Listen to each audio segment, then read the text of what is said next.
Hi guys, this is Scott Rohleder from Scott's Pool School.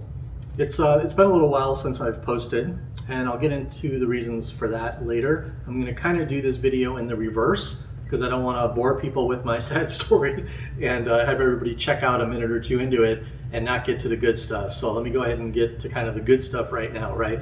So the first thing I want to talk about is kind of a request for you guys, the viewers. Please, if you've seen some of my other videos, I've done a whole masterclass series. I'm pretty proud of that. It was a live format. Unfortunately, I think we had a few little audio kinks in some of that, but in general, I've gotten a lot of good feedback from that. I've done some other drill videos. I've done some spliced together videos where I, go into a series about different things. But any ideas you have, anything you want to see covered that you haven't already seen from other people out there doing videos, something you really want maybe me to dive into a little more from a technical perspective, please feel free to reach out to me either on Facebook through Messenger or, my phone number's there. You can text me, email me. That's also on my YouTube channel, my website, and or just leave comments below. And I'm going to start to kind of accumulate those ideas and kind of work on those in the future. And for those of you that don't know, I have my YouTube channel here under my name, Scott Rohleder, but then I also have a website which is under mypoolschool.com, and that's got all my contact info on it. I also have a bunch of older instructional articles that I worked on, things like that. Second thing is exactly what I just kind of alluded to, is talking about what my future direction is going to be. So I watched a lot of videos over the last 3 to 6 months.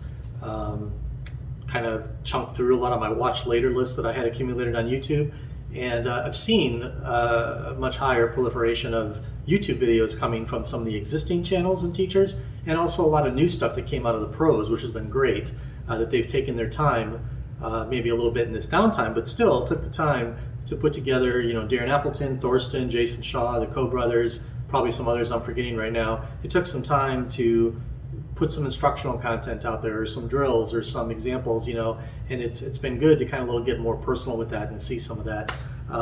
So between that and some of the extra videos I've seen from some of the existing channels that everybody knows about, I was trying to think about how do I add value, right? How do I maybe differentiate myself a little bit from what else is going on out there? I could still do my own take on everything, and that would be fine, but I just wanted to be a little bit different. So one of the things I thought about is, not counting the pros, obviously, but I'm probably the best player of the people currently doing instruction out there. And again, not talking about Mark Wilson or Thorsten or anyone like that, but I'm about a 700 Fargo, AA player, whatever. I don't compete as much as I would like to because of family and work, but I play pretty strong, and especially when I get a chance to compete, I think I do okay. So one of the things I wanted to do, I think, going forward, is my plan is to do a little more live videos, kind of like I did with my masterclass series. I may do some light editing. If I swear or do something crazy, I might kind of snip that out. But if I miss a shot, I'm going to leave it in, right? If I'm shooting a kicking series, which I plan on doing soon, I'm going to shoot all 10 or 15 or 20 kick shots continuously. As I go through the examples live, I may talk over the video while there's a little bit of a dead spot. I may pause the video while I draw some lines or write some numbers on the screen, but I don't want to just show you like the perfect case scenario of a 2-reel kick and I hit it and the ball goes in the hole and you're like, oh, that's easy. It's not easy. It takes a lot of precision, a lot of factors that go into making those balls, even with the system. So I want to bring that reality to some of my videos. And same thing if I'm doing a 9-ball or 10-ball kind of ghost video. Instead of showing you 1 or 2 racks, I'll do a race to 5 or a race to 7 and talk through it. I may draw some lines on the table. I may put numbers on the table for the system stuff. But again, there's people out there doing a lot of those graphics things much better than me. And one of the deterrents I have for making videos is I know how much it takes to polish the video up and make it look that good. And then even taking it to the next level and doing like a professional like DVD type quality thing. And so selfishly, not only did my idea kind of come to me of doing this as a player and an instructor, but also selfishly, again, it saves me a little bit of work too, right? I can upload the video, do a little bit of light editing, and an hour later post it on YouTube and be done. So that's what I'm going to try to focus on. Again, please let me know in the comments whether you think that's a good idea or a bad idea. whether it's helpful or not, and I'll kind of judge from there. And again, I may still have some topics I cover that require me to talk for a while or require me to demonstrate some shots, and so I may still, use some professional match examples or cut some things together, but I'm going to try to minimize that. So the third thing, and what I was going to lead with, is kind of why I've been absent for the last 6 months. I've been battling some shoulder issues probably since last fall. I played through it. I played the the International Open in Virginia last year. I played the World Straight Pool Championships, sort of in a last minute thing. Played a large regional tournament here and did pretty well in that. And that whole while my shoulder was not quite right. It hadn't gotten to the point yet where it was stopping me from playing pool, but it was definitely really sore afterwards, and it limited my practice time. I tried to only play and maybe practice a little because I knew if I wore myself out practicing, then I wouldn't be able to play effectively. So fast forward to like January of this year, and I started getting nerve pain going down my shoulder every time I put my arm like this or raised it a little bit or whatever. So after a few months of that, I got past my stubbornness, got an MRI, and long story short, turned out I had a labrum tear. And as they went in there to actually do the surgery, which got delayed because of the start of COVID, had the surgery in June, and it turned out I had 2 labrum tears, a Bankart lesion, a complete rotator cuff tear, bone spur, and some other stuff. And this is in my left, my non-dominant arm. So I hate to see what my right one looks like after playing golf and tennis and bowling and baseball and football. But somehow magically that's escaped surgery so far, and the left one was bad. So I went through all the rehab, which is not fun. If you've ever heard from people that the shoulder stuff is the worst, I don't think they're lying. I got through it. It wasn't super painful, I would say, but very debilitating as far as what you can do, and just mentally as well, almost depressing when you're just kind of sitting there like this in your sling for 4 to 6 weeks and just trying to not move.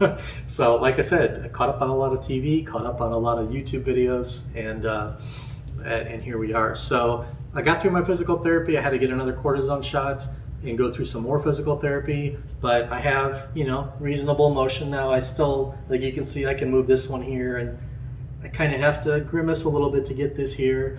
I still can't really cock my arm back, but I don't throw balls left-handed, so that's fine. And I can barely kind of reach behind my back where this one goes very easily. So it's getting there. It could easily take another 3 to 6 months for full function. When I'm playing pool, if I'm out in the middle of the table, my first attempt was like very upright, and I've gradually sunk down and down. I'm still not in the position I was before, but I'm probably within an inch or 2 of the cue, so I can play pretty effectively. I feel I got most of my game back over the last month. Probably the worst thing now is just mental. It's staying in my rhythm, having the confidence to make certain shots, getting the repetitions again, just to get that stuff kind of into my subconscious and not having to think about it so much. But managed to split a couple of tournaments recently, and they were ugly, but I got to the finals and split. So I think it's coming along. I've got the U.S. Amateur qualifiers coming up in 2 weeks. I think I'll be ready for that. And it's been definitely a process, and it's actually reinforced some important things when you're playing pool. Again, fundamentals, right? Because I thought I had reasonably good fundamentals before this, it took me far less time to get back into the game. Matter of fact, my second or third practice session, they were only about an hour, maybe half hour to hour each. By my third one, I was rolling the ball around the table pretty good, even though I was probably 6 or 8 or 9 inches above the cue. Just the arm was swinging, properly.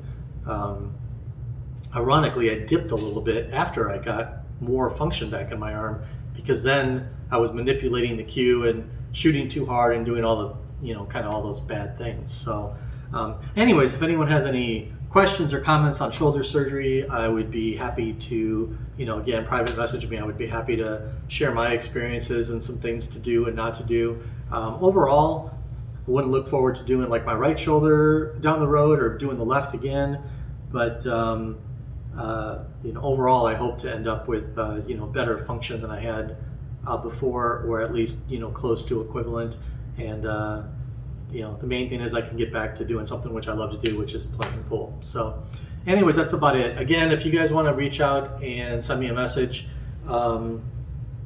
again, my website is mypoolschool.com. My email, my phone number are on there. I'll try to post that in the description on this video as well. You can certainly reach out to me, comments on YouTube, or look me up on Facebook and send me a message that way. And that's about it for now. So again, I've got some footage I already shot. I need a little bit of time to upload that and put that together, but I'll start releasing some videos here shortly, and I hope you enjoy them. Thanks very much. Bye.